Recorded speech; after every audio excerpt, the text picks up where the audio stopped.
Growing up, you always hear America's the best, American land of opportunity, land of opportunity. How great America is. It used to be that people would go to the US and Europe in search of a better life. Before the age of 13, you moved 36 times.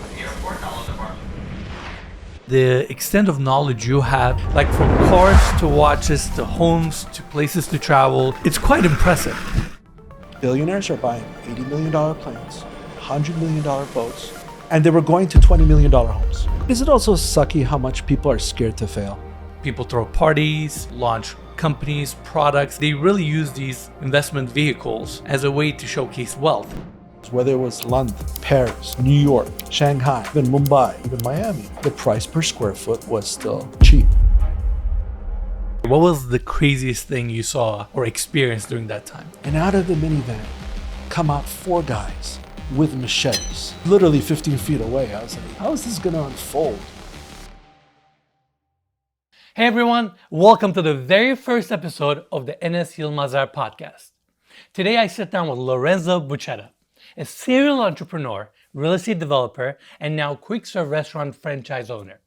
From owning and operating nightclubs in Morocco to flipping multi-million-dollar homes in Los Angeles, Lorenzo's journey is anything but ordinary. He moved over 36 times before the age of 13, lived all across Europe, and built luxury homes around the world. But it wasn't until a failed nightclub sale that fate led him to LA, where he met his wife, Kaya, and built a life he never saw coming. We talked about wild highs and hard lessons of entrepreneurship, raising kids while scaling businesses, the importance of staying curious, and his latest mission, bringing the East Coast food chain Bojangles to the West. Lorenzo is someone I truly admire and have the privilege to call a friend. This conversation is packed with crazy stories, sharp insights, and a reminder that success isn't just about money, it's about how you show up in life. So once again, welcome to our first episode, and let's dive right in. Lorenzo, thank you for joining us for our first episode. Thank you for having me. Appreciate it. I really appreciate your time, and with that, I'm going to go right in. You were born in Montreal, Canada. That's right. Then you moved to Spain. Then you lived between Spain and Morocco. That's right. And from there, you moved to London, Switzerland, and the list goes on and on and on. In fact, before the age of 13, you moved 36 times. 36 times. That's wild. 36 times, yeah. I mean, you gotta talk to me about your upbringing and how you got to that point where you traveled 36 times before the age of 13. I mean, you know what it was. My mom is Portuguese.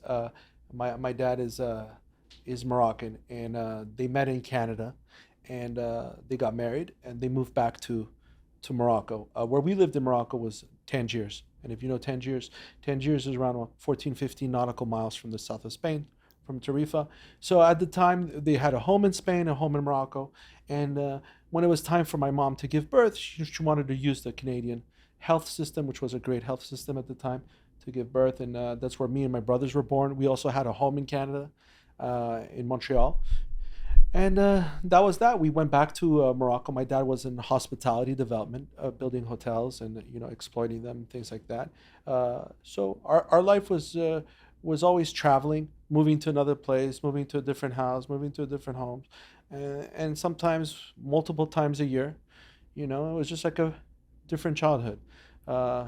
Harder to establish friendships, let's say. And I was always like a restart. And sometimes you feel like the odd one out. But, now in retrospect, I speak a ton of languages. I've seen a ton of things. And it gives you like a different perspective of life, right? Without a doubt. And how many languages do you speak? With drinks or without drinks? Let's count both. Listen, at a fluent level, let's say 5. I can get around maybe an 8.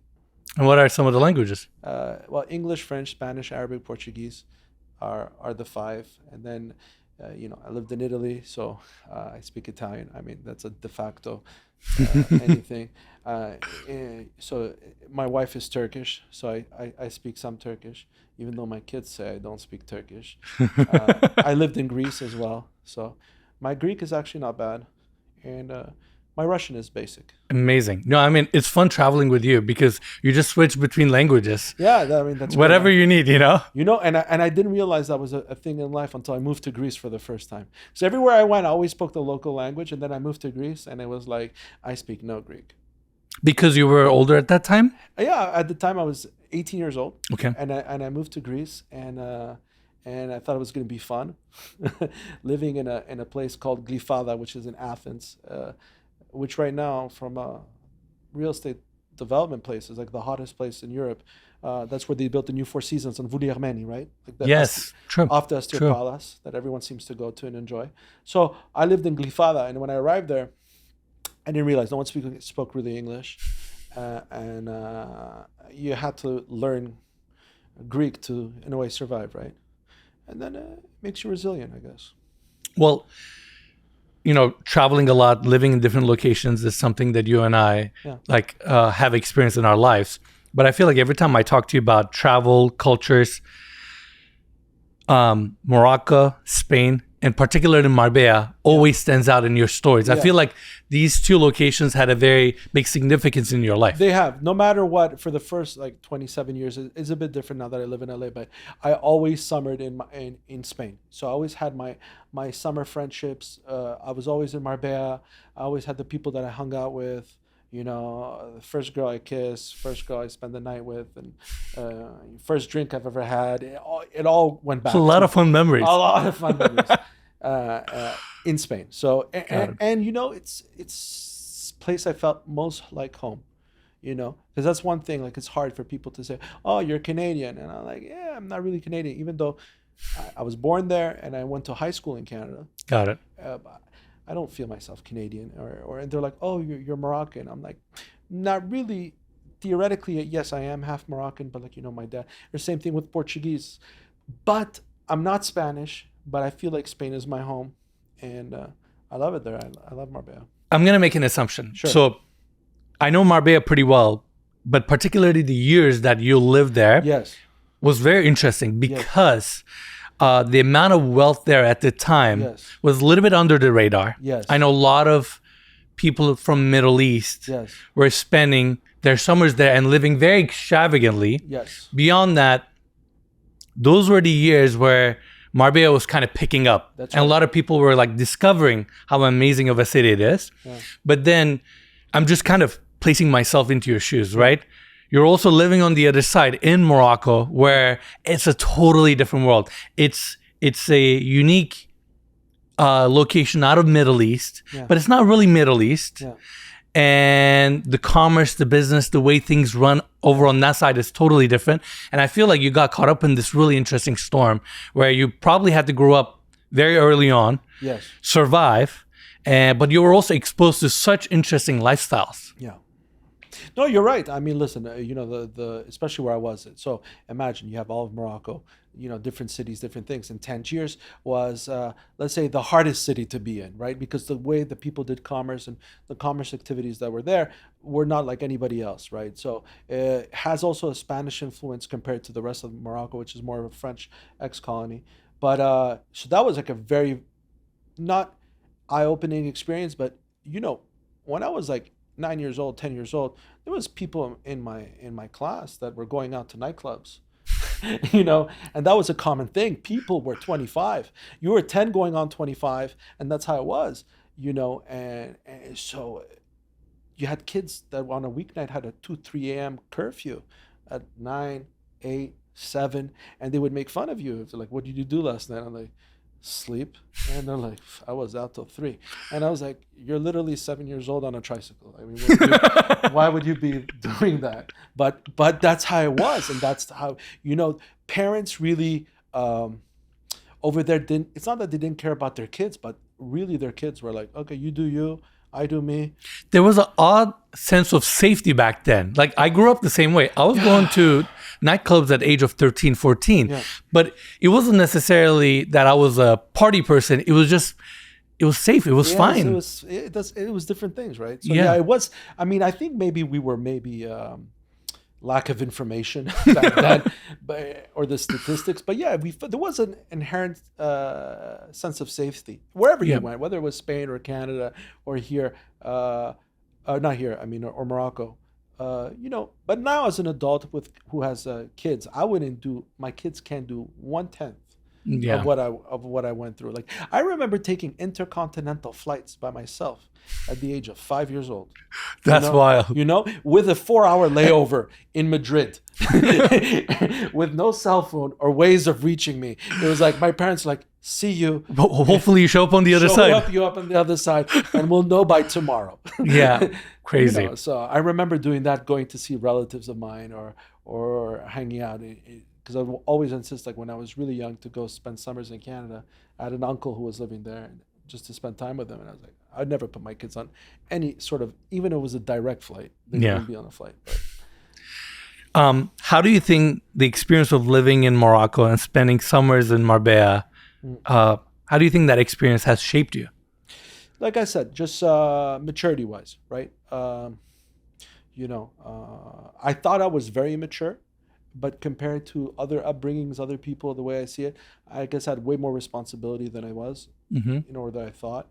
And it was different, like I said, people in Morocco, especially the 90s or the early 90s, or when I grew up there, we didn't have, there was no television as there is today. There's no fast food. There was no nothing.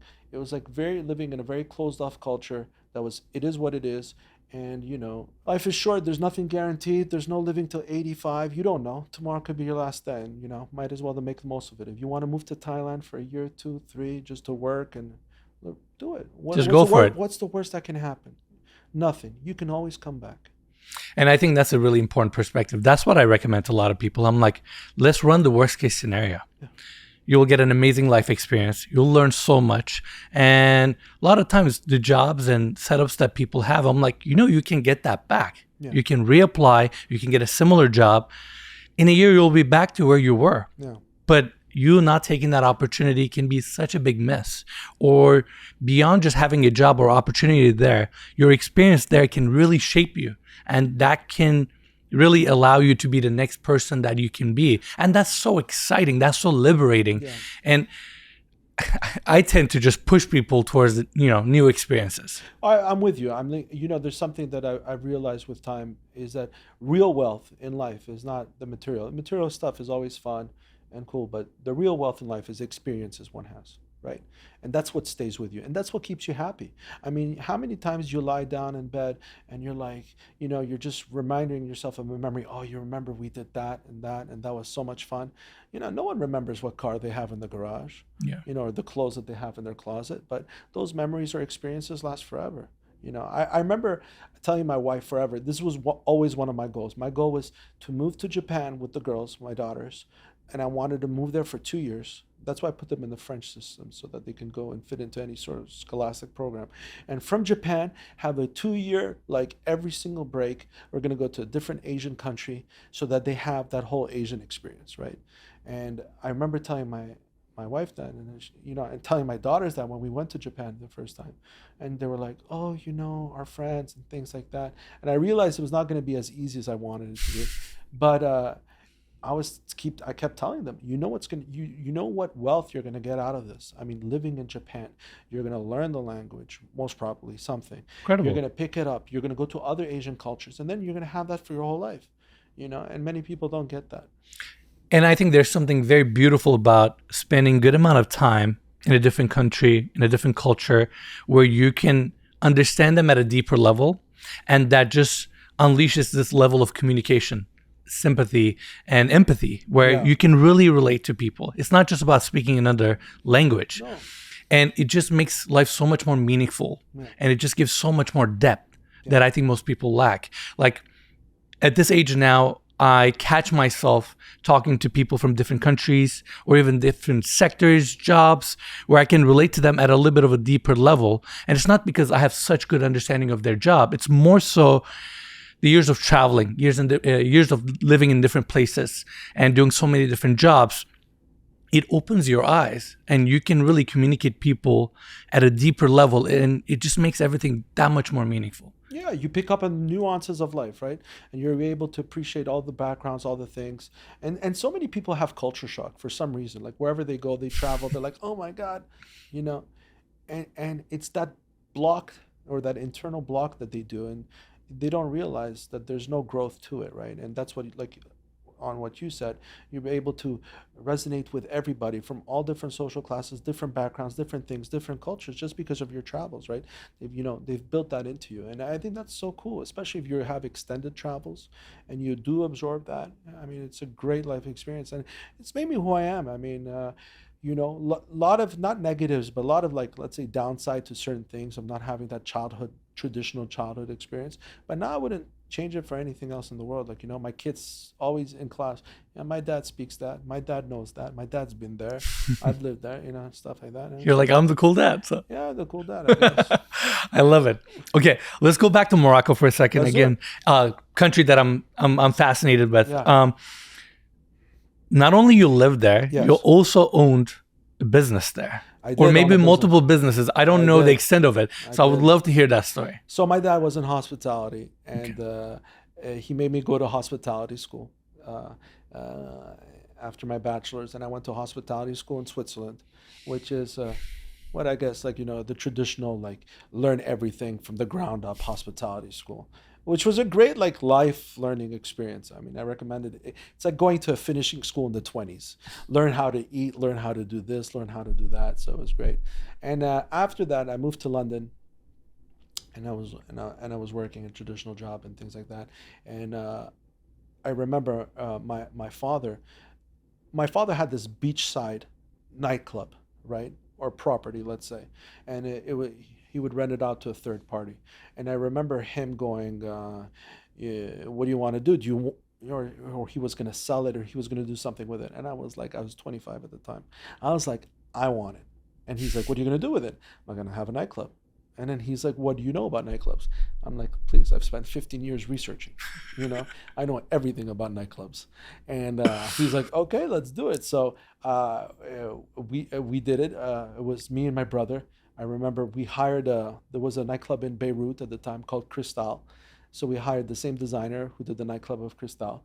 And then we were building it and everything. At the time when we started building it, I went to Canada for a couple of months. And when I came back for the opening, when it was all said and done, it was just like learning on the fly. There's so many things that were, like, wrong from day one. Of course. That you had to figure out. And then I just realized another thing, that the nightlife business is a tough business, generally speaking. Extremely tough. So it's not as fun or glamorous as people think it is. And B, in the city that I was operating, it was even worse. I bet it didn't make it easier. Oh my God, it didn't make it easier. I had a competitor that had a lion in a cage down the street, and he also had a very short person who suffered from some sort of ailment. It was not dwarfism, but he looked 6. He looked like 6, but he was going on 35. And he was the host. And it was all these gimmicks going on around town, and me trying to have, like, a traditional nightclub experience where people bring their girlfriends, have, like, more of an elevated experience. And it was just a learning curve. It was fun at some points. It was a lot of hard work. And that lasted for the greater part of 2.5 years. 2.5 years. Yeah. Wow, what an experience. And also, I can only imagine you being technically from Canada, running a nightclub in Morocco. Of course. And all these cultures there was so and many world things. of entertainment and hospitality clashing in the center, and you're right in the heart of it. Yes. I mean, what an experience of a lifetime there. It was. And if people don't know Tangiers, so just to summarize up, Tangiers is known, let's say, the Tijuana of Morocco. In the sense, it's a gateway point for drugs to come out of North Africa to reach Europe, right? And because of that, a lot of drug dealers, or a lot of people who would do business in Europe, would come in Tangiers, because that was, like, let's say, their distribution center. And a lot of these gentlemen were from Holland, right, or the Netherlands. And what's funny is that people don't realize, but the MMA has always been big in the Netherlands, right? Like from Bas Rutten days and things like that. So everyone's a taekwondo champion, kickboxing champion. We had a Moroccan Japanese pride fighter called Badr Hari. He's from the Netherlands, but he's Moroccan. But all of these guys, right? And so all these cartels always had a couple of enforcers with them, right? tough guys, scary guys, all very nice. You know, when they're your friend, everyone's very pleasant, I would say. So I remember I was in the club once, and there was two factions or two groups fighting, and there was this one guy who was short, fat, drunk, and he's just insulting this other group, this, that, and I know trouble is going to go down. So I remember telling my bouncers, let's take that chubby boy, take him out of here. And on the way out, he said something to the other table, or he did something. And I remember that enforcer standing up, and he was an MMA fighter in Japan at the time, right? For K1, right? And his name was Mustafa, I remember. And I would see him on the beach training, fighting waves, you know, and he was just 6'4", anything you'd see from like a heavyweight MMA fighter, 6'4", you know, 270 pounds of mass.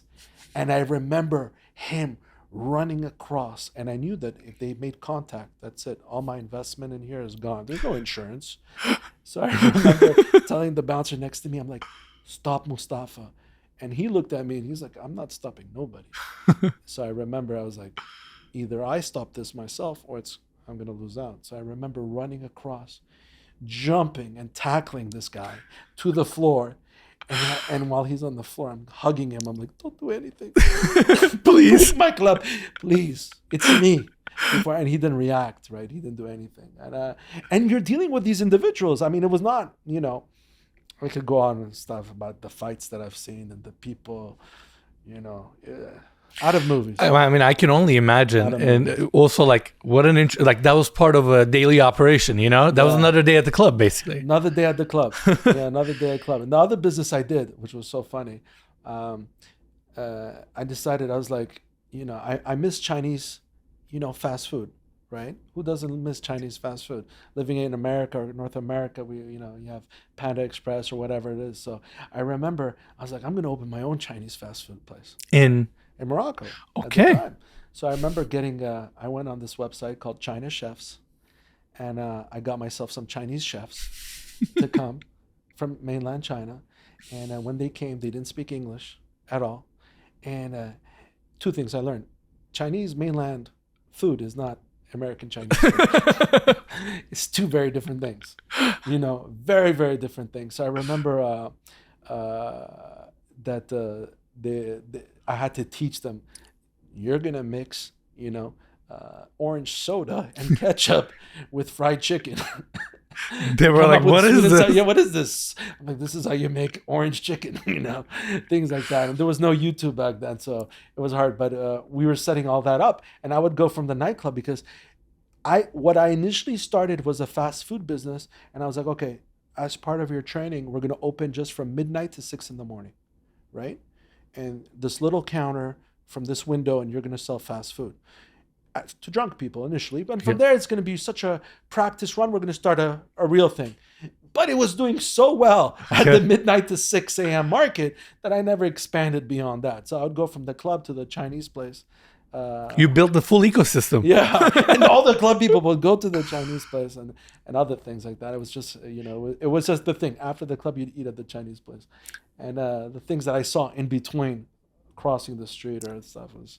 I know you briefly talked about some of your experiences, but I would love to hear, what was the craziest thing you saw or experienced during that time? Okay, so this was a true story. So I'm closing up the Chinese place, right? And now it's 7 a.m. So 7 a.m., sun's out, everything is out, right? And while I'm there, I see a group of girls crossing the street, and I see this guy approaching the group of girls, right? And he's trying to be suave or smooth or get their number, or maybe he thought, you know, they were night workers or whatever they were, but they got really offended, and they were with a group of boys. So they start like trying to run after this guy, right? And this guy like runs away. Anyways, he runs away. He gets into a car and leaves. And then me, I'm there, I'm still standing on the street. I still see the group of boys, the group of girls, they're still there. And all of a sudden, I see this minivan driving from the corner of my eye. I'm like, what is this minivan doing? And then the minivan's driving, then does like, you know, full stop, turns around, and out of the minivan come out 4 guys with machetes, right? And They come out and they come out swinging the machetes like out of a very bad ninja movie from the 1980s. And I'm still there looking at this and I'm like, what's happening? Like, is this real? Like, I couldn't comprehend.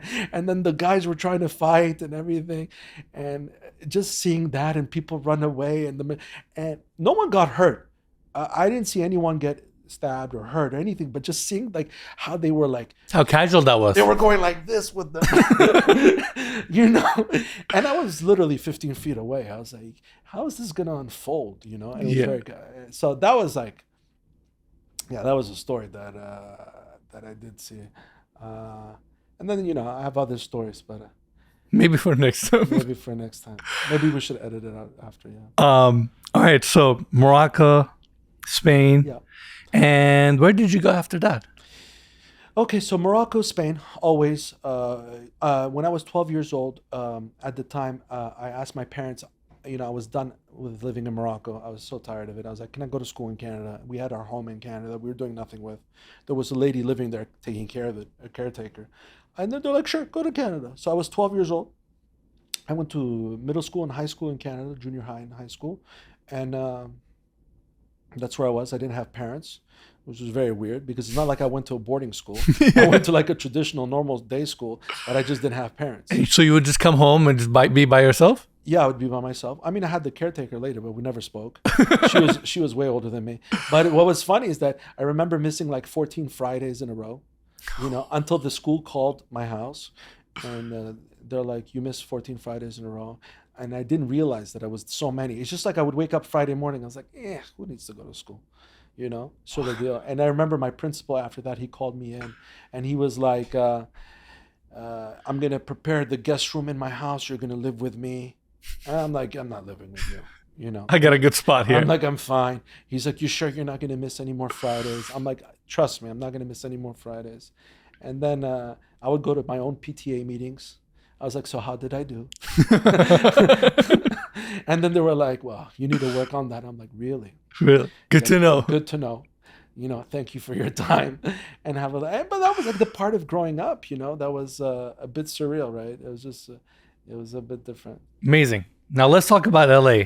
This is also where we met. Sure. Tell me, you briefly touched on how you ended up in Los Angeles, but I would love to hear that story. Sure. And from there, I really want to understand how things evolved. How did you get into real estate and all that stuff? Sure. So basically what happened was, so in Spain, we had like all the summer friends that we had, right? Yeah, some, you can't, some of them are just really your summer friends, which is not like they're your best friends or people you would be in touch every year, but every time you saw them at summer, you're like, you just reconnect. And there was one person who was a good summer friend of mine and I hadn't seen for many years, came to Spain in the summer of the late 2000s. And she was like, she was from LA. She was born in LA, raised in LA and everything. And she came and at that point she was married and her husband and I were like like a three-wheeled operation. We do everything together, hang out together, all that stuff, especially that summer. We were always together, going out together and everything. And then she was the one that told me, she would call me like, move to LA, move to LA, move to LA. And she was calling me every day for like a month or 2 month period from September to October. And I remember around mid-October, I spoke to my dad and I was like, listen, I'm going to move to LA. At the time I was planning to move anyways. I was going to go back to London. And my father told me, listen, you've lived in London, you've done that, you've been there. Like, I mean, like, what's the point? Go somewhere else, go to LA. And I ended up doing that. And then I came here. And a couple months later, met my wife, my future wife. She was my girlfriend. And then she became my wife. And that was that. And that was how many years ago? I moved here in 2009. Got it. So, and I met her like within my first 6 months of being here. Amazing. So you've seen the last 16 years of LA. Yes. Which is also interesting. And I would even argue you kind of timed your next location really well as well.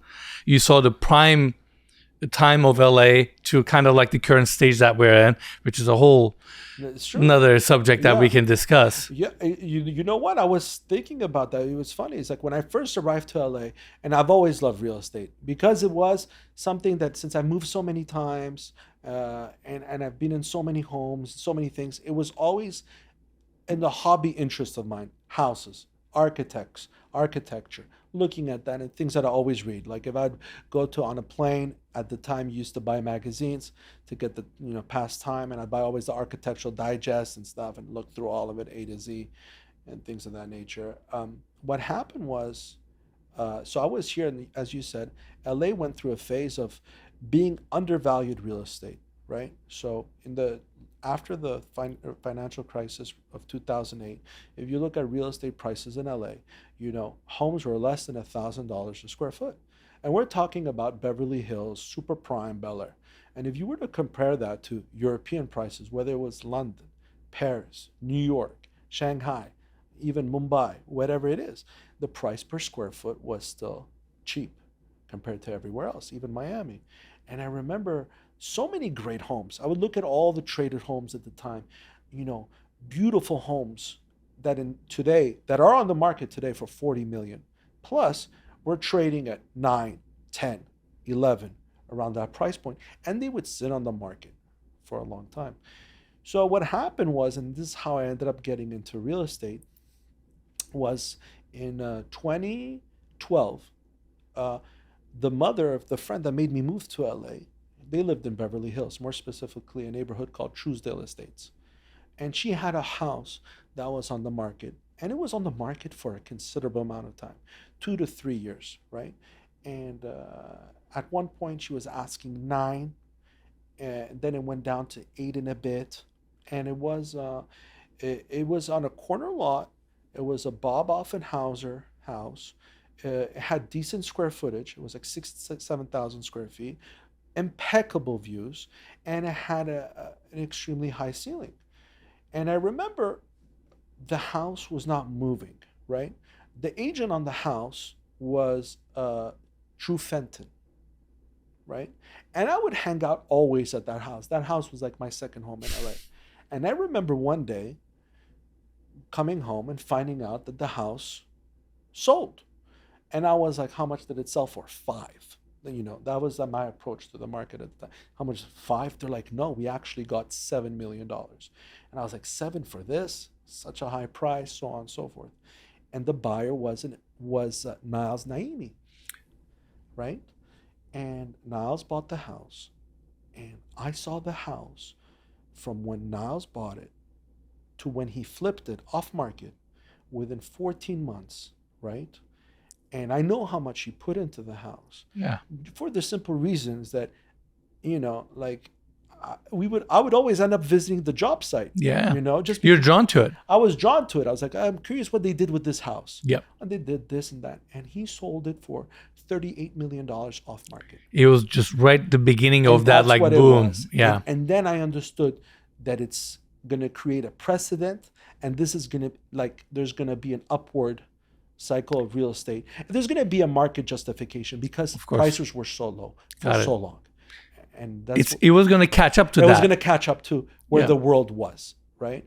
And no one can anticipate where the prices are today. Today, to be honest, I think prices are a bit high on a general level. I would agree with that. I think many people, unfortunately, are aiming for price points that I always see some cities with real estate caps. If you look at London, for example, and you say $100 million, London has multiple, if not dozens of $100 million plus properties, and the market can justify that. Same thing with Hong Kong, same thing with other cities, right? New York itself, another city that can substantiate 50, 60 plus $1 million homes all the time. If you look at LA County, the only place that can, if you have an amazing property that can justify record prices, always seems to be Malibu, right? Because these seem to be like those over-the-top prices. Exactly, one-off works of art. Whereas I think LA County itself, depending on the neighborhood, has hard caps, right? As much as people are now trying to sell homes for 100, 200, 150, these are hard. I'm not saying it's impossible. These are hard sells. I think we've reached the point of a $20 to $30 million price point seems to be, not an easy price point, but a fair price point. Anything above that, you're going to just be waiting for that one guy who's going to buy your house. Well, I agree with that statement, but I think what has changed over the last 2 decades, let's just say, given how loud of a city LA is and how popular internationally it is, people can own assets such as these homes and can leverage them in a way that takes it beyond its context of a home and price per square foot, right? We have so many millionaires, billionaires here. And a lot of these times, as you know, these assets are utility. Yeah. People throw parties, people launch companies, products, and they really use these investment vehicles as a way to showcase wealth. And in that context, yes, you may buy a $40 million home and you might have paid $10 million over. But depending on what you do and how you use that asset and how loud you're about it, can make you so much money that you can overlook the price point. And I'm sure you've experienced so many times we would hear these record prices and you and I would have a hard time justifying that price because we're looking at it from an investment standpoint. Yeah. Then you hear who bought it and what they're doing with the house or how they're utilizing it. One party, one event there, or them storing their art can be a way they justify that price point. So LA is kind of that funky, interesting city where a lot of things can be utilized beyond their context. In this case, real estate, we look at it as a structure, but LA is a city of entertainment. No, you're right. And there are some homes that are like you've said. Even that Jay-Z Beyonce home they bought. I mean, that's a piece of art. You cannot justify that price, yet alone what they have paid for it. Oh, that's what it says. That is like all those properties that seem to be trading in Malibu are art pieces in a sense. You will never be able to replicate this property, this land, this view ever again. Bingo. Hence, it's subjective.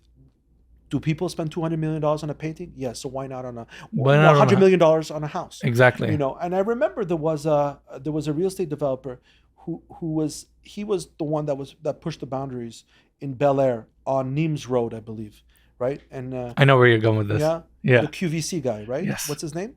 Starts with an M, I believe. The guy, he had a non-functioning helicopter pad and everything, and to his credit, his reasoning was billionaires are buying $80 million planes, $100 million boats. It was Bel Air Road, not Nimes. Bel Air Road, yeah. And they were going to $20 million homes. Yeah. So he's like, it doesn't make sense. We got to level this up. He's like, we have to level it up. And we have to have that parity throughout their assets. And it's true. These billionaires, G650, as you know, or the G700 or G800 that's coming out now, $70-80 million. There was a mismatch. Yeah, it was. The type of wealth LA managed to pull, but yet the housing wasn't there to accommodate. Yes. And I feel like literally Dubai is going through the same thing as well. That's why we're seeing these over-the-top homes, because I think Dubai is trying to catch up to the wealth.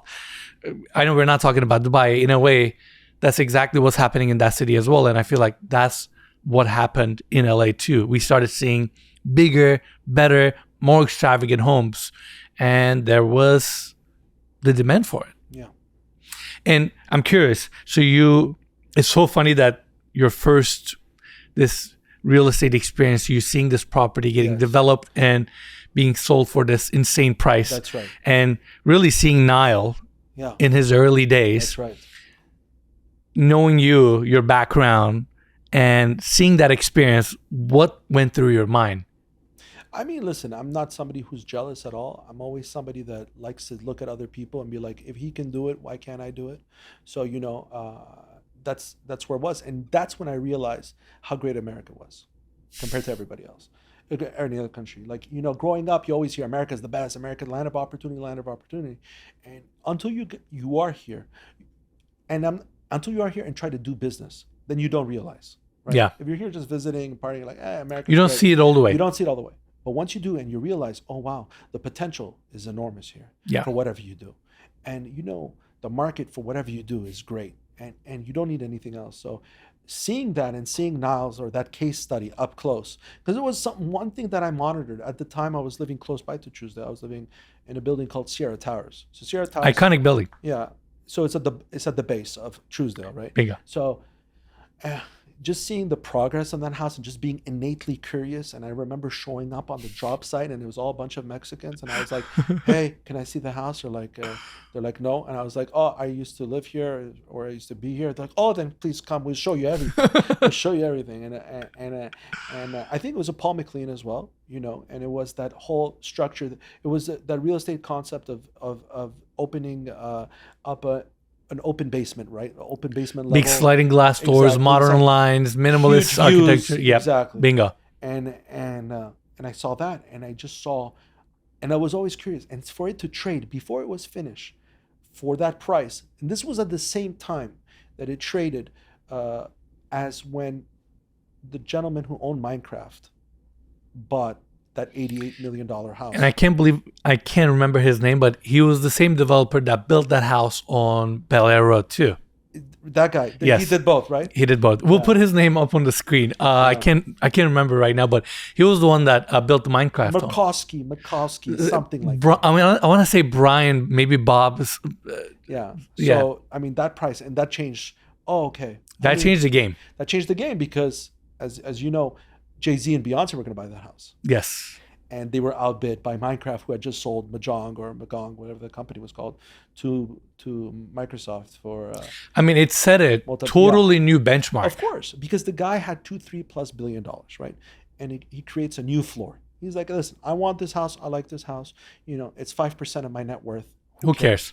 You know, and the same thing happened with basketball. If you look at NBA teams were trading for $300-500 million at the time, until Steve Ballmer came with a $2 billion check, bought the Clippers, and he changed the floor price. Same thing with cryptocurrency. Once you create a new floor price, that's the floor price. You know, It's funny how that works. and it's funny, and it works for real estate as well. You know, I mean, like people are like, oh wow, we are able to sell. This is the potential of this place. And since then, I think Truesdale's had 2 record sales. One was the Katzenberg estate, sold for 120 plus, and another one. Such an incredible location too. Yeah. I just bought a house there. Congratulations. Yeah, I just bought a house there like a week ago. Oh, amazing. What made you pick? I know you were considering many places. No, so I bought the house as a project. I'm not going to live in it. Okay. But the reason I bought this house.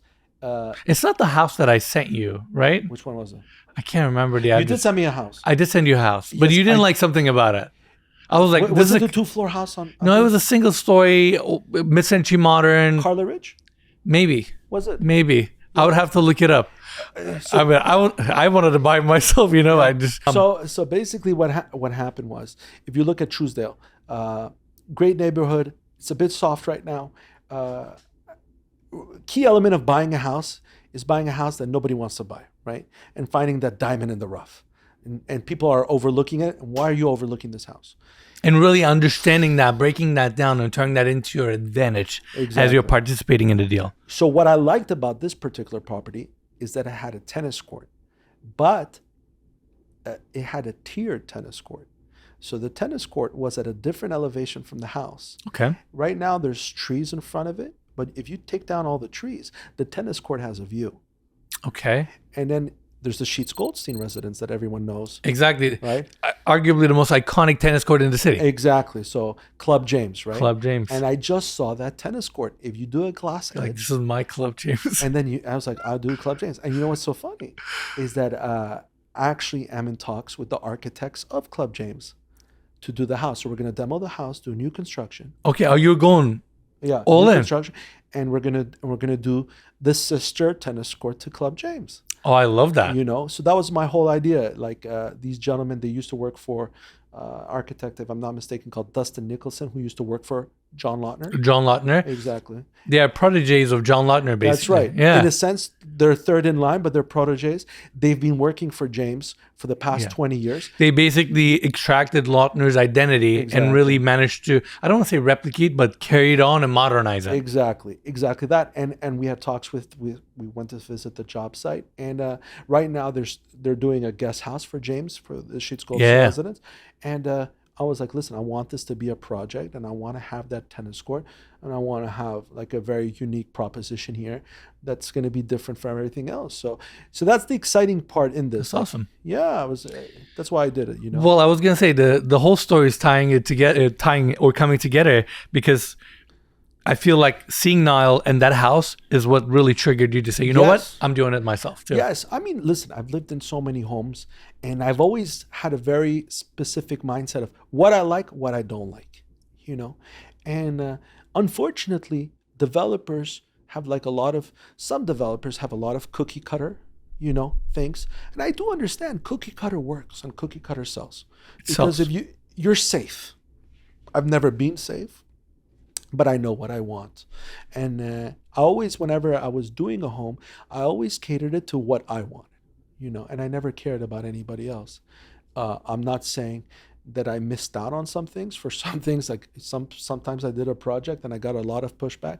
People were like, why did you do this kitchen like this? Or, why, you only have 3 bedrooms in a 12,000 square foot house. And I was like, how many kids are you planning to have? And if you can afford this house, most probably your kids are in college. Yeah, like you're just enjoying your life at this point. Exactly, you're enjoying your life. So the whole idea was for you to have an expansive master bedroom, and 2 other rooms. I was like, so good enough for your guests. But agents sometimes, as you know, are just very cookie cutter as well. Houses need 5+ bedrooms, this amount of this amount of that. We need this, that, the open California kitchen. And then that's where you see the cliches. Right? Yeah. I mean, a lot of times they can lack the understanding of the person, individual, or the family who can actually afford and buy it and really see the world from their perspective. I see this happening a lot with the agents. Yes, that's exactly right. And doing what we do, seeing these homes and interacting with the homeowners, the people that built them, it's a totally different world. I mean, a lot of times these individuals see the world so differently, or when they look at a house, what they see as value is so different than the price per square foot or how many bedrooms it comes with.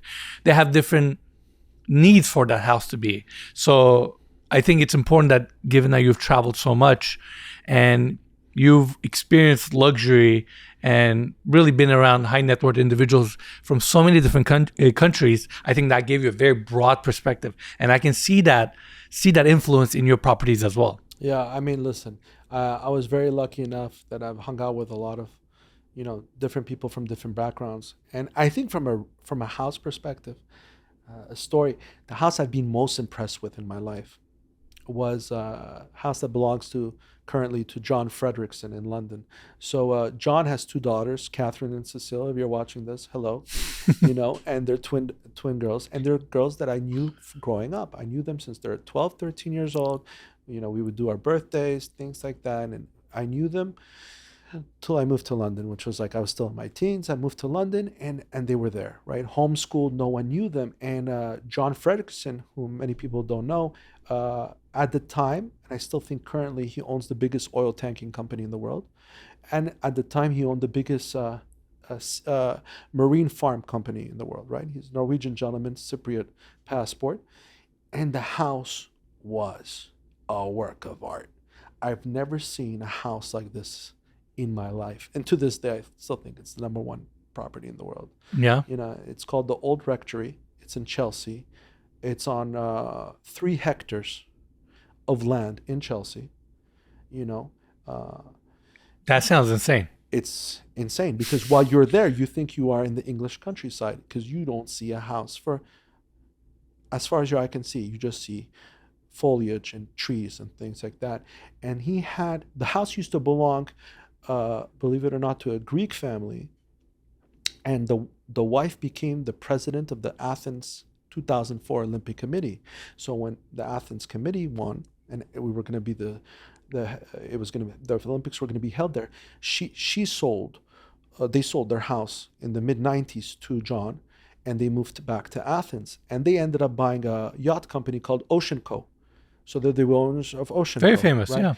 They had a pool house in that house.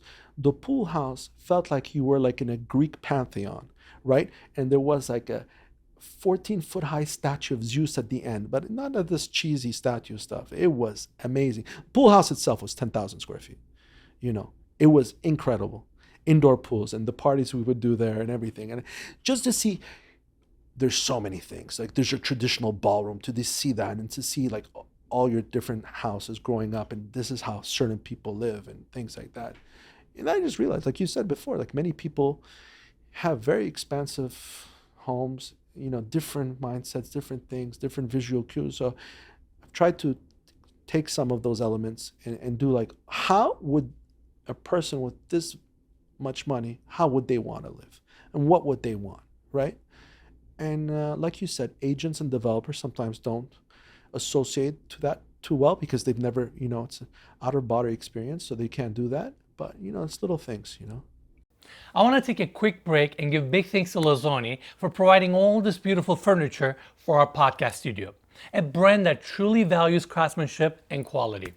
A Turkish company whose heritage, design precision, and service align with our vision and values, making them a standout choice for us and for those who appreciate well-made pieces. For the price point, their products offer some of the best value in the industry. We've known Lazzoni for years, and every client, friend, or colleague we send their way has had a great experience with them, whether in store or online due to their customer service. That's why we felt confident choosing them to furnish our podcast studio, and we can't thank them enough for their support. It's little things, and I would also say this. I've spent a good amount of time with you over the last few years, and it's an art to understand and know how to enjoy life and have good taste, right? You would assume someone that has a good design aesthetic or someone that comes from a good educational background might know a lot of these answers, but life is all about being able to enjoy it and live it well. So given that you're so well traveled, but also along the way, I think you really learn how to live life well. And I think being able to infuse that into your design, or in a lot of times to the businesses that you do or operate, makes all the difference. And it's, I think, like with what we do with videos, it's the same thing, right? We try to infuse that culture and understanding into our videos and try to let people experience these homes through that lens. And it's the same thing, it's one thing to build a home, but then putting your own personal touches or curating rooms, accessories, furnishings, or even making a library a little bit more special makes all the difference. And I think a lot of times with these high-end homes, that's what people are buying. It's this cool experience that they don't have, but they could have with that house. Yeah, I mean, that's what, look, this is what's made Ralph Lauren so good as a designer, is that you sell a lifestyle. And then there's some people who know about the lifestyle and some people who don't, but recognize that lifestyle. And then that's why it's also like, I always sort of think about that when people stage homes. Right? Sometimes the best home is the home that's being lived in and that has a lifestyle that you're like, and then that's what you gravitate to. Because I've seen the furniture leave of that house and it's a different feeling completely. And they're like, oh, this is what I want. This is, and you feel it, I mean, it happens so many times. People want to buy it with all the furnishings that even art, because once it settles and if it's designed and done well, and if it owns its identity, you almost don't want to touch it. That's how it is. You want to just grab it the way it is. Yeah. That being said, I'd like to make a public service announcement. Please. My neighbor who lives on could you please change your door numbers? Those were temporary door numbers and not the permanent ones. So every time I drive by it, I look at $3 hardware on a $100 million house, and I feel like sending them the actual hardware by mail. It is a public announcement. Please. It bothers me. I love that. I love that. Yes, you should see it. They're literally $2 numbers on this beautiful travertine, right? And I think when they bought the house, they thought that was the original. That was the number? No, those were the temp numbers. In LA, nothing surprises me. Yeah, those were the temp numbers. Talk to me about some of your projects that you have done in LA or in California. Sure. I mean, when we first started out, I believe very much in this neighborhood called Hancock Park. As you know, Hancock Park was, let's say, the old Beverly Hills, undervalued at the time, and always has great lots. Great history, historical homes. Essentially located. And I always felt there was going to be a renaissance to that part of town.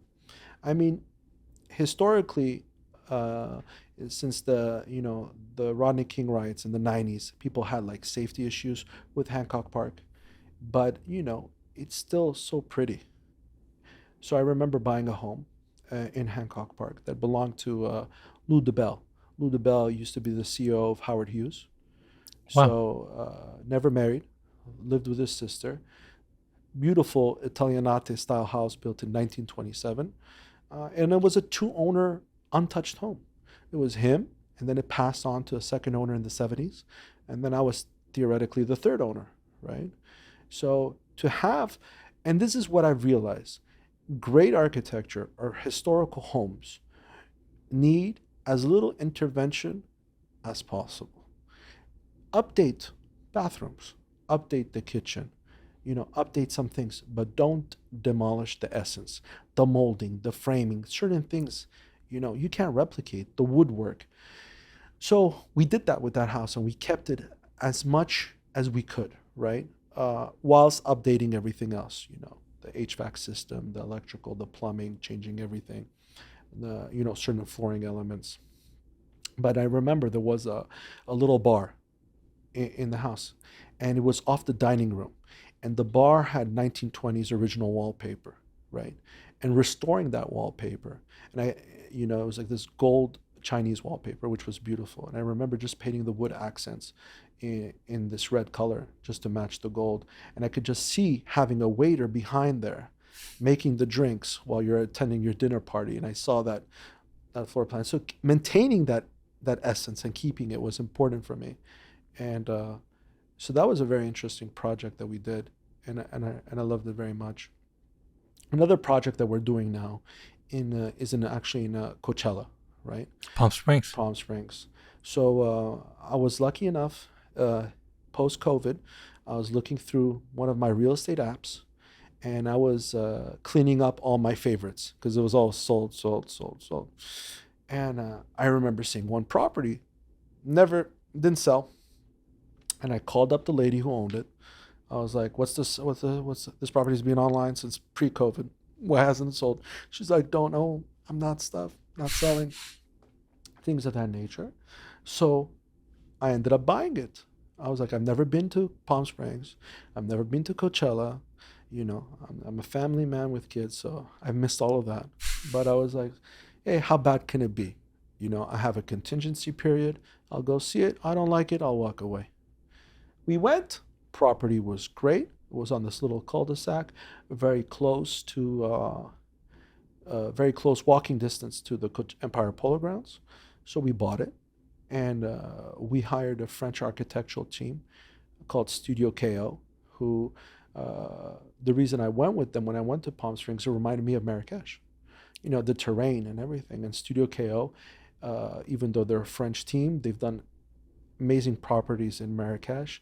They've done the Saint Laurent Museum in Marrakesh as well, amongst other things. And I thought it was an ideal fit.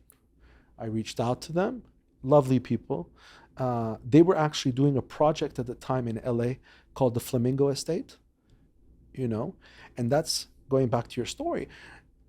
That Flamingo Estate, that home made their business, a business stemmed out from that property. And it was so significant. It made such a big impact. And now we're talking about a business that does, if I'm not mistaken, close to $100 million in revenue. It's very popular. Very popular, soaps, candles, lifestyle out of that estate, So they designed it for the owner, who was a friend of theirs at the time. And so they came to LA, we did the property, we're doing that. Since then, it took a couple years in planning. We're just doing the grading now as we speak. We're building. Yeah, you're doing the site work, right? That's right, work. We bought the neighbor. So there's 4 properties on this cul-de-sac, and we bought the adjoining property. The good news is that south to us, Madison Club just bought 170 plus acres. That's a big deal. And they're going to be expanding Madison Club. So they're going to be adjoining our property line. And north of us, on the other side, from the other property, is Mr. Hagen, the gentleman that owns the Empire Polo Club. So he's buying properties all around Coachella, just because the actual polo fields that the Coachella Festival are on are leased out to AEG for the next 20 years. Yeah. So, he can't do anything with those, not even do polo during the year. So he's expanding his polo properties across. So it just ended up being great. And we bought the neighbor, and now we're going to be adjoining the 2 APNs and creating a property that's going to be a very interesting property. What is the rough square footage you're aiming for? 27,000 square feet. So it's going to be a big property. It's going to be a big property, but it's not also good. It's not 27,000 square foot, technically a home. There's like a covered space. There's an entertainment space. But yes, it's given where it's located, it's exactly. gonna be about it's a 27,000 square foot covered property with a speakeasy, cloakroom, tons of expansive space. It's just very interesting. So. And it's also, in terms of architecture, like I can't even describe what it is. People are always like, are you building modern or Italian or Spanish or what are you doing? And I'm like, I can't even tell you. It's, it's very different. And I'll show you pictures of the site work. Yeah, I want to see it. Everyone's called me who drove by. They're like, what are you building? The Empire State Building? Yeah, like, and I'm like, no. they're like, why are you digging so much? So much. And I'm like, it's the basement. I'm like, how big is this basement? I'm like, I don't know, 10,000. You'll see. We'll see. I think it's 10,000 below grade. Right? Got it.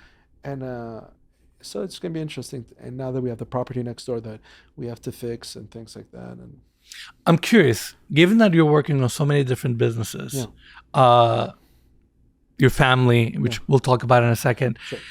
What you enjoy in real estate, like what? Like, I know it's a good investment, and I know you're very good when it comes to managing your money, finding the right locations. You're very picky when it comes to real estate, particularly. Yeah. Like, I get listing links from you all the time. You and I are discussing. But personally, what do you enjoy about it? I mean, in life, you got to enjoy what you do, right? And I like this transformative thing. You know, in a way, it's like an art form. Like, one thing I do like, I do like real estate very much, but I'm going to tell you something. Once I'm done with a home, I hate the home. I do not want to know it exists. I don't want to see it. I can't even drive on the street. Yeah, after putting in a few years. Yeah, because I just see all the things I could have done differently. That's how my mind works. I was like, oh, why did I do that? I could have done this. And I just think of all the improvements I would have made. But, I just, you just love it. I mean, it's something I do love. I love looking, like, it goes back from the days of moving or the days at the airport with Architecture Digest. I just love looking at furniture. I love looking at finishes. Going to trade shows for real estate, I recommend it to everybody. It's so much fun.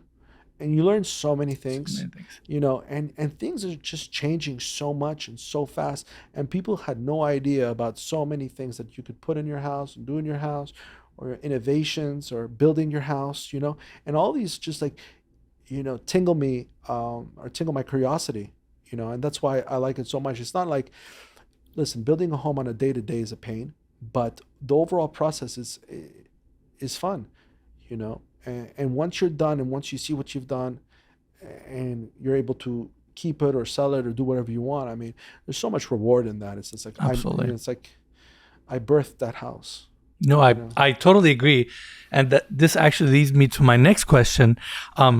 You're so curious. Yeah.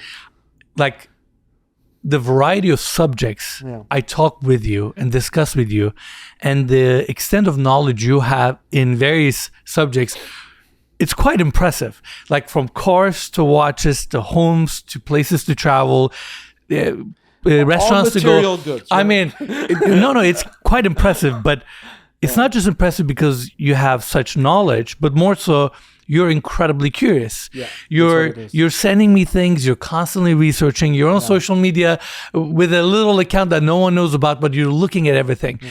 Why are you so curious, or where does this come from? I don't know. It's something I've always had. And like, if people interview Joe Rogan, they always tell him, listen, you're so smart. And he's like, I'm not smart. He's like, I have a great memory, and I just am curious as hell. And being curious is something I've always had. And I can resonate to what he said, because I love reading up on stuff, and I love going down rabbit holes, and then you learn. And just because I'm grateful enough, I have a decent enough memory that I'm able to recollect certain things, but like, things stay with me. Like, I was reading an article not so long ago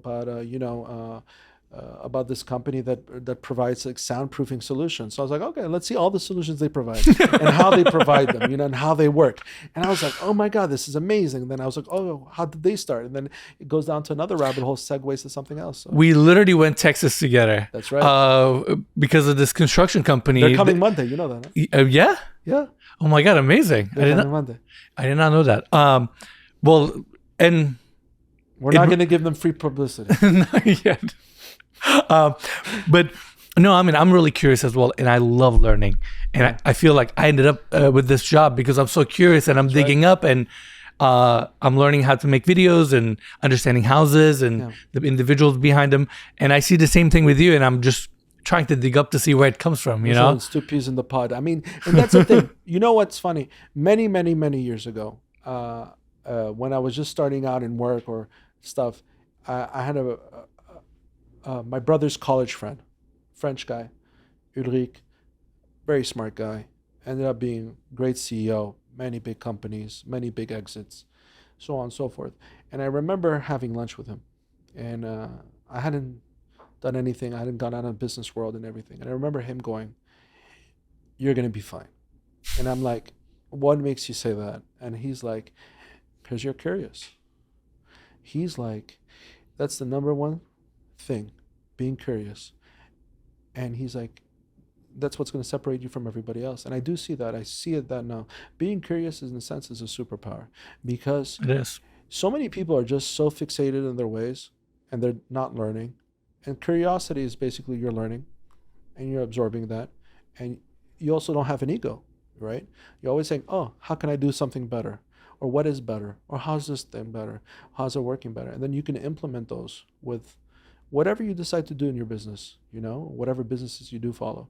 So this element of curiosity is something I even encourage in my daughters, right? I was like, be curious, right? Be curious, learn.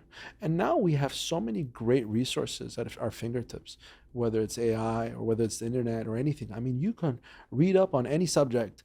You know, I'm not talking about reading up 2,000 pages on a subject, you know. Just read a summary, couple of pages, 3-4 pages, gives you like a general understanding. Watch a couple of videos. Watch a couple of videos, exactly. And you'd be surprised what you learn and how that stays with you, right? And then you do that on a constant basis, and you're just training yourself. And then after a certain period of time, like, you know, for example, I remember being sick on boats. And I was like, "Oh, I hate being sick on boats. I don't like boats," and things like that. And then I was like, "Oh, let's look at stabilizers of boats." And then I was researching about all different types of stabilizers that you would need on a boat. And then I was like, okay, it turns out that gyroscopic stabilizers are the best ones. How many gyroscopic stabilizers do you need on a boat, depending on size, right? And now, like, when I see a boat, and these are the questions I ask. I'm like, how many stabilizers? And it looks like I know exactly what I'm talking about. I have no idea, but I know enough to know that this is engage in that conversation. To engage that conversation and to start that and be like, "This is what you need and stuff." Pass. You know, and I remember going, "Pass. I'm not buying a $20 million. I was never going to buy a $20 million boat. I'd never buy one that has these stabilizers." And it's just like part of the process. You learn, and whether it's construction methods or whether it's, you know, like you said, cars, this, that, things that interest you, or vacation spots. There's always things you learn, you know. And I recommend it to everybody. No, I mean, you said something beautiful. Being curious, it keeps your ego in check. Yeah. It keeps you humble. Yeah, it keeps you humble. You're always learning. And I think there's something very beautiful about being able to see life from other people's perspective as well. And having good enough of a knowledge just makes you appreciate things a little bit more. Or you can really feel the passion of others. Like, sometimes, like, we were recently on a container ship. I was just telling you about it before we start. We traveled 11 days from Spain to New York on a container ship. I have no business being on a container ship. I have the jumpsuit right behind me. Yeah. I loved it. It was 11 days, and I almost wanted to play this character of like someone who's really bummed out and like really just worn out from 11 days of travel. I was like, "You guys want me to come to the next location? I'll just stay on board." Like, it was fine. It was so fun to learn from these men, share that moment. I mean, travel from Spain to New York and understand a container ship. I can walk you through any container ship in the world right now. Yes, I fully understand how they're built, how they operate. And that's exciting. Every time I look out to the horizon and I see these container ships, I was like, I know. I know how they work. But isn't that cool. amazing? Now you can start a container ship business in a way. Yeah, I mean, in a way, yes. But you had that curiosity to ask all those questions, to immerse yourself in that experience, and that's what's cool. Many people don't. And I mean, I agree, and I encourage people to learn. I mean, learn anything. It doesn't matter. Like, so many times people are like, "What should I do with my life?" I'm like, just go try things. Just try things. Ask questions. Go fail, do it again, do it with something else. That's right. It is so exciting. We don't need to frame failure as this thing that is devastating. Like, fail small, fail quick, do more, ask. And people, it's shocking to me how much people are willing to share. Yeah. If you just go to them with genuine intention and curiosity, then they'll just see it right through and they're like, you know what? I'll answer your questions. Yeah. But is it also sucky how much people are scared to fail? Yes. You know, and like whenever I hear like somebody not willing, and I guess that's like against my mindset, people are willing not to try or venture out just because they're scared to fail, right? And yes, failure sucks. Who wants to fail? And I remember this Giannis, a Greek basketball player, plays for the Milwaukee Bucks. He said a couple years ago when he lost, and they're like, how does it feel to fail? He's like, there's no such thing as failure. Everything is learning steps to success. You know, he's like, that's how I see things. And I agree with it. I mean, you know, you fail, yes, you fail on one thing, but then you're learning. You've learned enough. You learn more from failure than success. Exactly. And you've learned enough. And that's, if you take that and you apply that to your next step, I mean, sometimes you look back like, thank God I failed, or thank God that didn't work out, or whatever it was, because now I'm doing something else and I figured it out. And, you know, it's an amazing, you know, failure is part of life. But being curious and having your ego in check is important, you know? Very important. That's how Very it is. important. Always learn. Well, speaking of curiosity, the other thing that I am personally curious about, you're married. Yes. You have 2 kids that are 10 years old. That's right. And I think, again, being from Turkey, you know, growing up there, I've traveled well over 30 countries. Yeah. I can good amount relate to your life, your past, and how you ended up here, and your personality. And the way you have lived your life was quite free-spirited. I mean, you did whatever you want. You've explored so many different businesses, lived in so many different countries. And when you live life that way, you build incredible independence. Yeah. And then when you merge that kind of a lifestyle with someone else, and, you know, in your case, Kaya is someone who's that way too, in many aspects. But forming a family and then having kids, that's a big shift. That's a big change. It is a big shift. I mean, listen, I was never the guy to plan my wedding or to see myself with kids and see all that. You know, I never saw that far. I always saw the day-to-day and things like that. But I must say something. Kids is the most life-changing experience I've ever. And it's an experience that you don't know what you're missing out on because you've never experienced it in the sense. So that's what single people have, and what I had as a mindset is that I never realized what I was missing out on. But once you have kids and somebody that, you know, is part of you, I mean, the sense of love and the sense of responsibility and everything, I mean, it's life-changing, and I wouldn't trade it for anything in the world. And the only thing I tell people is that no one is ready to have kids. How many people are like, yeah, I'll have kids when this happens, that happens, this, you know, and sometimes they delay it or they're like, oh, fine. No one's ready. And it happens. When it happens, it happens. And, you know, it is scary for whatever your circumstances are. You know, because you have responsibility for a life that's greater than your own, you know. And I had my 2 daughters, and it's amazing experience. I recommend being a parent to most people. Some people don't deserve to be parents. That I'll tell you that. Fair. But to most people, it's such a great thing.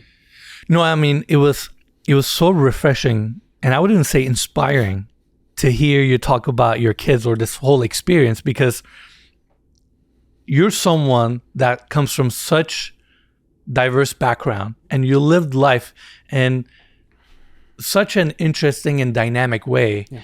And going through all of those experiences, traveling, being free, doing whatever you want, to now you speaking so highly of this experience gets me excited. You know, I don't have a family yet, you know, and I don't have kids, and the life I live is a lifestyle that's closer to yours. Like, I'm traveling all the time. I'm focused on my business. I work 7 days a week. I work all the time, and I love it. But then when I try to understand what it's like to have kids, I ask to people that I admire and I align with the way they live their lives, and seeing their reaction is quite surprising, interesting. And I don't think I'm there in the sense that I don't think I fully grasp it. Like I fully feel everything you're saying, and that gets me excited. But for some reason, I can't quite wrap my head around it, or I cannot tangibilize it yet. You know what it is? I'll tell you, having kids is this. No matter what, seeing them every day resets your love for them. No matter what they did the day before, no matter what, you see them and you just have a great feeling of love and happiness. And that's like real unconditional love. You know, your parents could say the same thing about you, how they feel when they see you growing up and everything. And that's what it is. And when you have somebody that stems out of you or it's part of you, and that you're able to mold and educate and formulate and shape their mind, you know, and protect and love. I mean, it's so many emotions that you want to be with them, or at least I personally want to be with my kids every moment of every single day and spend time with them and hug them and, you know, and be with them. And it was just such a great thing. Like, you know, I always tell my kids this weird thing that I'm like, that they saved me from myself, right? Wow. And they don't understand it, and I don't understand it either. But I think they've, you know, grounded me. I think that they give me a reason to be better every day, and a reason to shift my life and shift my perspectives. You know, when you're young, you're always thinking about, let's say, what other people think, or this or that, or how you're going to position yourself, or, you know, you're thinking of all this nonsense. But when you have kids, the only thing I think about is my kids, you know, and it's great. And I really believe if you do give that love and that happiness and all these emotions to your kids, like, they give you 10 times more. You know, wow. You become their world, and that feeling of that love for you is something that you've never felt either. So it's just amazing. I mean, like, you know how it is when you were young. The biggest fear in your life is losing one of your parents, right? Yeah. The love you had for your mom and your dad, I'm not saying you don't love them now, but of course we're older, we have different responsibilities. Of course. We, you know, we have different views on everything, but when you're young, your whole world is your parents. You know? I mean, for sure. Growing up, I received a lot of love from my parents. In fact, I retired them and they're here with me in LA. Exactly. And we're a small, close family. But just seeing how it impacted you is quite powerful. Oh, it's amazing. And I know you don't choose your words lightly. No. And I can tell it's like your life was before your kids and after your kids. It's almost like there's two significant chapters in your life. You're right. Everything else after my kids is everything. But you know what? Who else is going to impact the day you have kids? Your parents. Yeah? Oh, yeah. They're going to love that kid more than they love you. Oh, I have no doubt. And they slightly tease me. Then they see how much I work. They're like, you know what? We're not going to bother. Yeah, of course. I mean, you're still very young. You know, you're super successful. You're on the path on so many things. I do understand where you're going. But I'm just going to say this. Whatever is meant to be is meant to be. When it happens, it happens. Like, couldn't agree more. That's all it is. I mean, my only concern going into this is that if I'm going to have a family, I want to make sure I do it right. Yeah. And I really give the attention, the love, the respect it deserves. And I'm in a place in my life where I can afford to be a little bit selfish on my goals and things that I'm pursuing right now. Yeah. But I'm so actually excited for that part of my life as well. Yeah. Like, I see it as that's going to be another chapter, and I want to live that chapter to its full potential as well. I actually don't look at that, like, it doesn't scare me. Yeah. I just want to make sure when I get to that stage of my life, I do a really good job. Yeah. That's a bigger concern for me. I want to be there for my kids, and I want to really enjoy that process, and I want to make a positive impact in their life as well. I'm a bit of a perfectionist, so yeah. I think it is going to be one of the most important decisions I'll ever make in my life. So I want to make sure I do it right and I do my best. But I'll tell you something, no matter what, you'll do your best. I mean, that's how it is. I understand where you're coming from. You're like, listen, I don't want to have, I'm not saying you don't want to have now, but you're prioritizing your career. And you feel that if you have kids now, your kids would be at a disadvantage because you wouldn't be able to dedicate all the time that you would like to. Bingo. Because you have so many things going on. Bingo. Right? And you'd be surprised. Time is gonna come out. I know. You know, that it's gonna. Instead of doing 2-hour podcasts, we'll do 20 minutes. I know, I know. We're going at it. I mean, Hey, I I'm still fine. have I like, love this. It's yeah, great. I have like, it's still so many questions for you. Go for it. Go. I have nothing to do. My kids are at a play date. They don't want to know nothing about me. I love it. Yeah. I love it. Well, you lived in LA for 16 years. Yes. I've been here for the last 6 years. Yeah. And it's an interesting city. The way this city moves, how it operates, where its energy comes from. And I feel like it's going through a bit of a transition right now. Mm-hmm. Hollywood, politics, taxes, safety, and there are many other things that I can talk about. And all these factors are contributing to the way city's moving today and how it's reshaping itself. And knowing the eye you have when it comes to understanding and analyzing situations and environments, I feel like you have a very unique perspective on LA. Mm-hmm. You lived here, you operated businesses here, you raised your family here, and you're still living in LA. Yeah. What do you think about the current status of the city? I mean, listen, post-COVID, I'm not going to lie, LA being a bit of a mess, right? You've nailed on so many things, whether it be safety, whether it be taxes in California, whether it be, our local representation in politics, so many things have upset so many people in so many different ways, whether it be even, I remember until recently we had a conversation about our DA, right, Gascon, and how many laws he's changed, how trespassing was no longer a criminal offense but a misdemeanor, theft. There was now that I think they brought it back the threshold to $900, but it was at a point that people could do anything. You're going to certain parts of, and then you have homelessness as an issue overall, right? And it just felt like the city became degenerate. Everything just became worse. I mean, if you look at Beverly Hills, and the only reason I'm isolating Beverly Hills is it has its own police department, right? Yes. And it's like technically because of its, fast response police department and its security services, there's a greater sense of security in Beverly Hills than everything else. Correct. Now you have,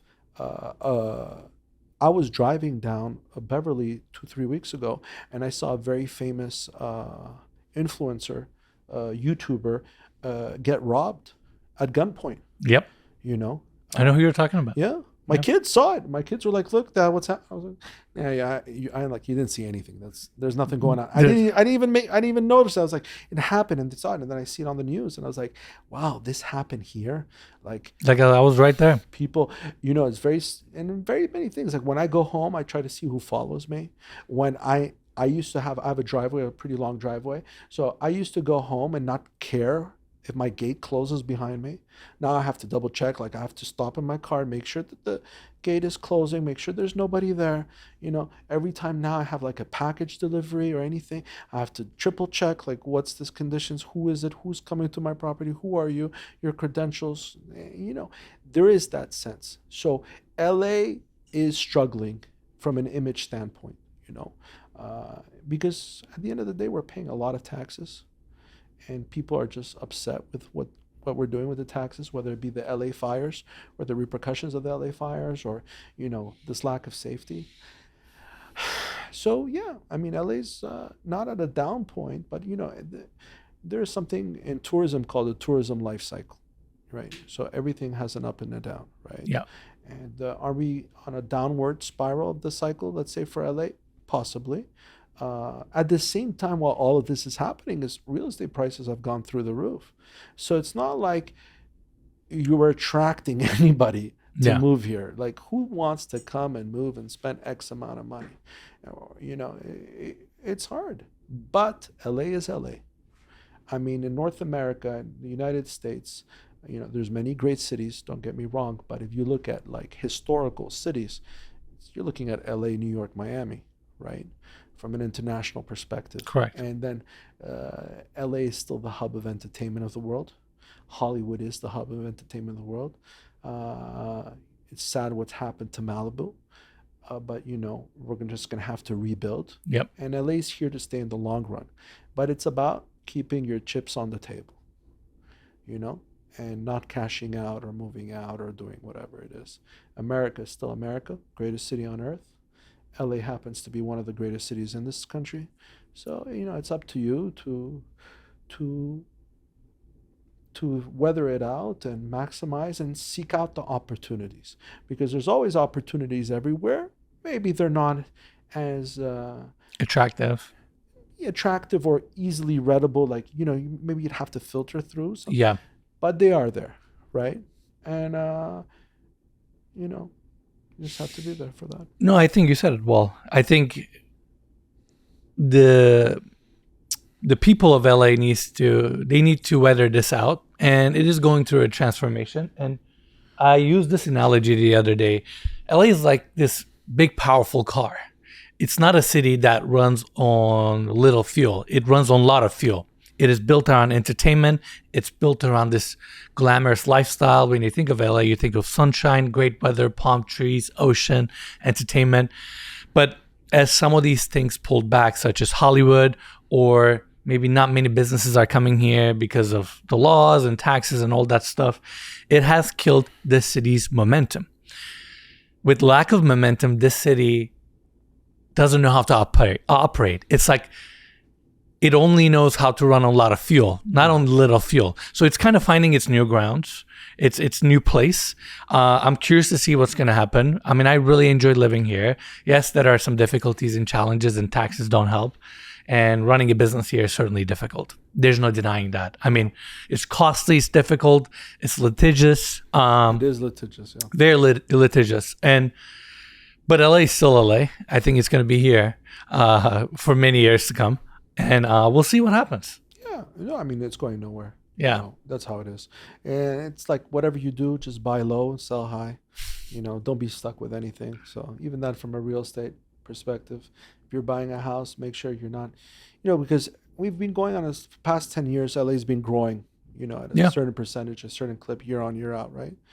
Now we're reaching out that the percentage is less and less, but there's still opportunities, still things. But like you said, weather it out, still great.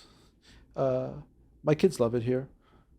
I would like to see the safety issue resolved. I think the safety issue, you resolve that first, and then everything else sort of falls into place.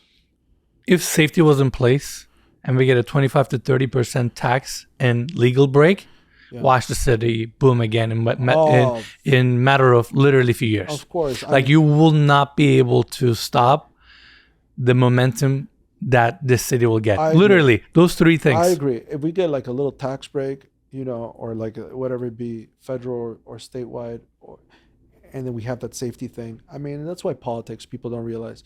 People are always talking about United States, the president, and everything else. What's very important in this country is local politics. Have the people represented, because those are the changes you really feel on a day-to-day basis. Yeah, people talk about tariffs and big things like that, but local politics, very important, right? So research your candidate that best suits, your thought process, best suits the city, and vote for that, definitely. Agreed. What are some of the projects that you're working on right now, or businesses you're starting? I'm starting a YouTube channel showcasing real estate. Done. I love that. I know you're working on a new franchise. Yeah. So if you want to talk about that. I mean, I invested in a QSR chicken franchise, and we're trying to bring it to LA, California. So it's a chicken fast food. And we're trying to launch that. And, we've had a series of setbacks just because of commercial real estate is another game. That's one thing you see that's very interesting, because I'm proficient in residential real estate, but when it comes to commercial, it's a different world. It's a different world. Yep. And it's bananas. It is bananas. So just navigating through that has been a learning curve for me. I don't know if it's the agents who their approach is completely different, and or if it's compared to residential agents, or if it's landlords, and I keep telling this to everybody. Like, I remember looking for properties, and you're looking for a $20,000 a month rent, right? And they want like 10 years of tax records and everything and all that. And you'd be going, and you go to the agent, and I'd be going to, and I've had a couple of scraps with some agents. I'm like, listen, I'm gonna tell you, this is how it's gonna go. You're gonna, as a landlord, you just want to know that your customer has enough money to pay the rent. That's it. who cares about all this paperwork that you're asking me to submit and compile with my accountant? You just have to show that you're, that you Eligible to pay. Exactly. That's all you want. Yeah. And they're like, no, this is not how commercial. I'm like, listen, do you have these conversations with the landlords? They're like, no. I'm like, exactly. You don't know what you're doing. I'm telling you, because I am a landlord. You just want to know who has a sustainable vision and who can pay. Because the last thing you want as a commercial person is somebody to default. Yeah. And they're like, no, that's not how it works. So, dealing with commercial agents has been like the setbacks. But now we're coming out. We had good news yesterday. We finally closed on a couple of locations, and we're going to be opening. We've had also a problem in California with QSR, is that they've raised the minimum wage to $20, right? And then people were like, oh my God, how's QSR? And this is what you've seen like statewide. So many of these places are shutting down, right? Yep. Because people are thinking about this minimum wage as an obstacle, their labor costs, their margins, things like that. And it's just expensive to operate a business. It is. I mean, that's what makes California difficult, right? But then, the potential of having a business here is great. So we're doing that, or we're launching that. We're launching it with a friend of mine who's a manager of a couple of NBA players, and we have a couple of NBA players involved as well. So that's going to be exciting. But one thing that I didn't anticipate is how time-consuming all of this was. Yeah. Aside with everything else, Yeah. I think I got a bit greedy. I got greedy. My eyes were too big. I thought I had enough time to be a good dad. And do all these things. And do all these things. And trying to squeeze a vacation here or there. How do you manage it all? Compartmentalize. Okay. Tell me more. That's what I do. You compartmentalize everything. You try to make little steps in everything in the right direction. And then you have certain hour blocks during your day dedicated for certain things, right? And as long as don't overwhelm yourself with those hour blocks, and you have a certain cutoff time, you never feel that. And another thing that Jeff Bezos always says, and I remember, stress, there's no such thing as stress. Stress is when you delay things and you don't address anything. And you don't take care of it in a rightly timely manner. Yeah. And that's what stress comes from. And it's true, because if you address everything in a timely manner, you have no stress. Stress comes from like, oh, why did I get back to that person? Next thing you know, it's a week, 2 weeks, 3 weeks. You're like, oh my God. And then you have all this built up stress for whatever. Even school when you're in school, that's how you get stressed out. When you delay all your homework for the last day, that's the only reason you're stressed. So try to take care of the things that need to be taken care of in a timely manner and compartmentalize, Now I'm curious. Obviously, you know me pretty well. That's right. You see, like in the last few years, I've been really focused on scaling the business, starting different ventures, and kind of keeping this massive ship moving. Yeah. I'm doing my best, but I know you have a very unique perspective and you get to see me from the outside. Yeah. Do you have any advice for me? Listen, I think between me and you, one reason I gravitate towards you so much is because I think you've got an excellent head on your shoulders. You have a good thought process. You're smart. You're analytic. You don't overextend yourself. And another thing that you do is that, like we said before, you're curious. You don't have an ego, so you're always listening. Some things are trial and error. I'm not gonna lie. Like, no one has like a perfect roadmap on anything, right? And that's why an advice that I can give to anybody is don't listen to too many people. And the reason why I don't listen to too many people either is that I can live with my mistakes. But if somebody held me back, or told me not to do something, and it turned out to be a great thing, you can always blame them. And I keep thinking of a case that I did to somebody. I had a friend of mine, the French gentleman I spoke about, Ulrich, who is a friend of my brother's. We had a conversation. He came to LA in 2012, and he had just exited a company, huge company. And he was on the news. He was everywhere. He could raise all the money he wanted. And he's like, what should I do with my life now? I'm like, I don't know. What do you want to do?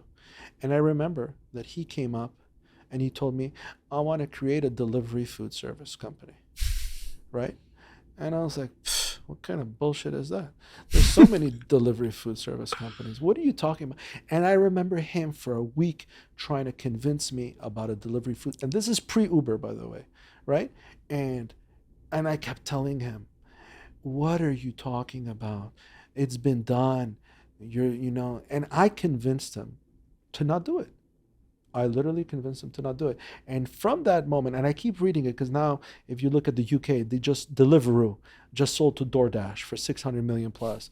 Another, a Turkish company, competitor to Yemek Sepeti, sold to another company for another, $500 million. And I keep thinking that, and this is like pre-Uber days. And every time I read one of these success stories, You're like, I heard this from this guy before any of these businesses. And he had not only the knowledge or the reputation and the finances to go out and start one of these. pull it off. And I remember telling him. So now I realize, don't listen to too many people, right? Listen to yourself. Listen to your gut. Listen to your gut. Try. And you know better than anybody else. And if it works, I've always come from a place from humility, right? And if it works great. And that's my advice. Like, so many people try to get, perspectives. And some people get it wrong. And that's that. I was thinking about him just now this whole week with all these purchases, Uber Eats, this, that. And I was like, damn. And I keep thinking, imagine I had never told him.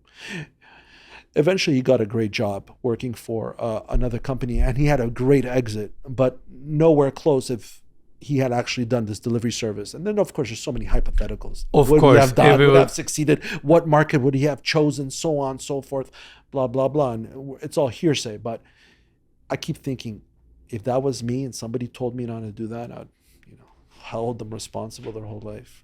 No, I agree. Good advice. What is the best advice you've ever received? The best advice I've ever received? Yeah. Wow, that's a great question.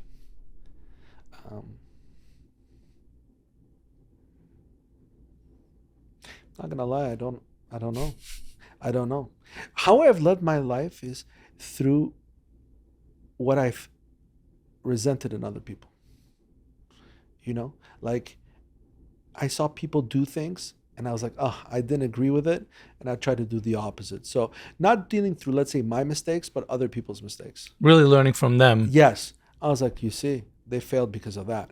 So if I do something, I won't do it like that and do that. I'm not saying that it makes you fail proof. There's so many things you can learn, Yeah. But and there's so many things. But just, I guess the ethos that I think is the best advice that I live by is, don't be afraid to try.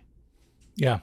Don't be afraid to try. Whatever it is. I was just in Korea around 3 weeks ago on spring break with my kids, and I saw a product in Korea. Right now, all of the hype in Korea and skin product is this product called PDRN. I don't know if you're familiar with it, right? So anyways, Korea is at the forefront of everything cosmetic. So PDRN is made using salmon and trout sperm, right? Okay. And hyaluronic acid and things like that. But it is the best moisturizer you've ever used in your life. You put a drop on. I'm gonna look this up. Oh, you have to look it up. Yeah. But what was funny is that I was looking at when I first arrived, I see the brand and it says, it's not a brand, but it says PDRN, and I just read porn, right? Then I was like, what is this product?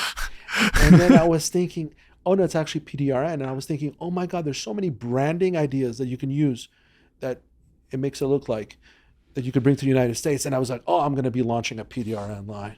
And I was thinking about the branding about it. And I have no idea about anything. And I was like, who do you do? And then where do you find this product? Exactly. And how do you manufacture it? How to manufacture it? Back to the black hole. Exactly. And I did the whole thing, like from you finding the chemist to the compounding factory to getting the OTC FDA clearance to registering the company to doing that, all the multitude processes. And then I was thinking, okay, once you have that, how do you launch, right? Yeah.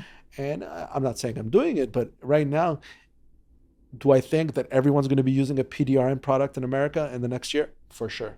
So are you ahead of the curve? Maybe, but it was great. Gotcha. Yeah. Well, I feel like if people watched this podcast till the end, I feel like a lot of people admire individuals who live the very free, exciting life.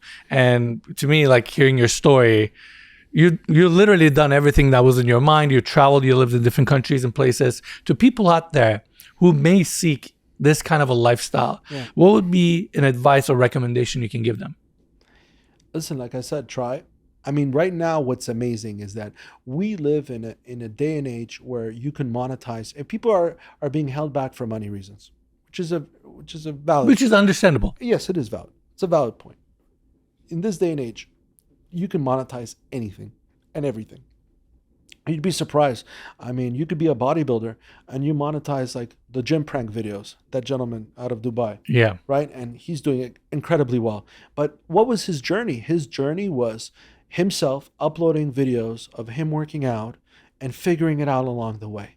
And like any TV show or any Hollywood production, season 6 is not season 1, right? You get better. Yeah. But you have to start somewhere. Yeah. So just start, put your best foot forward. No one's going to care about the resources that you have available, and just get better. Because we have this image in our head of like, let's say I want to do whatever it is. I need to start with like, full operations, this, that. No. Whatever you want to do, start with whatever you Just have. do it. Literally, we have an art piece on the other side and we couldn't hang it before you come. Yeah. I was like, you know what? We're starting. We're shooting this episode. So it's so That's important how it to is. just get things Of started. course. Or let's say when you started, let's say one day you're like, I'm going to start my first video. And now in retrospect, maybe you look back at your first video and you're like, how did I do that? Oh, it's painful to watch, but I leave them up there for a reason, just to show people you got to just start somewhere. That's where it is. And that's how it is. And people have this fear of like thinking, oh, like let's say somebody wants to emulate you or be you. People think I need to start like Enes. I need 20 staff. I need this. I need the video. That's all you need. But they're thinking already 7th year in Enes, 8th year in Enes. But they don't realize that there's a process in whatever you do.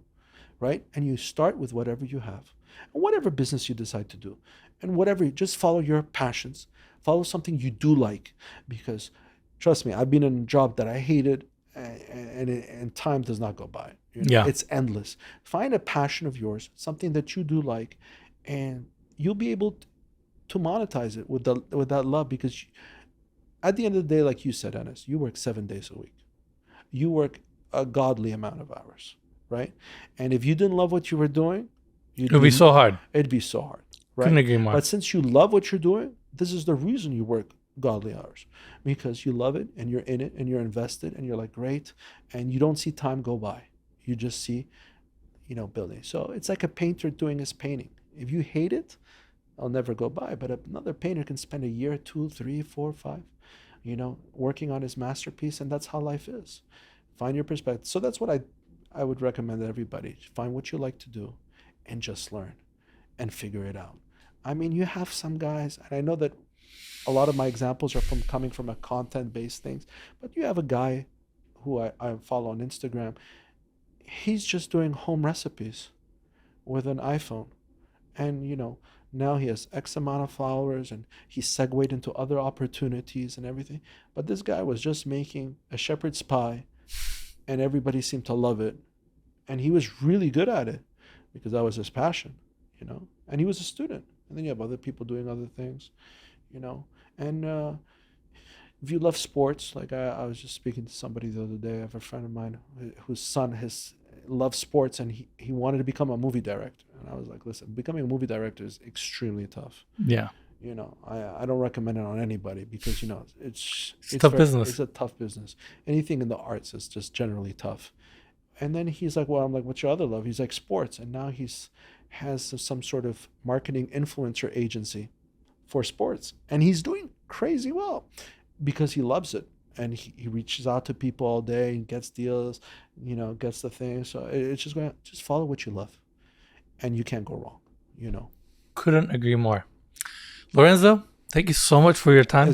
This conversation was a lot of fun. Listen, it's been a pleasure. Thank you so much for having me, and hope to see you in episode 2. Sounds good. Thank you. There you go.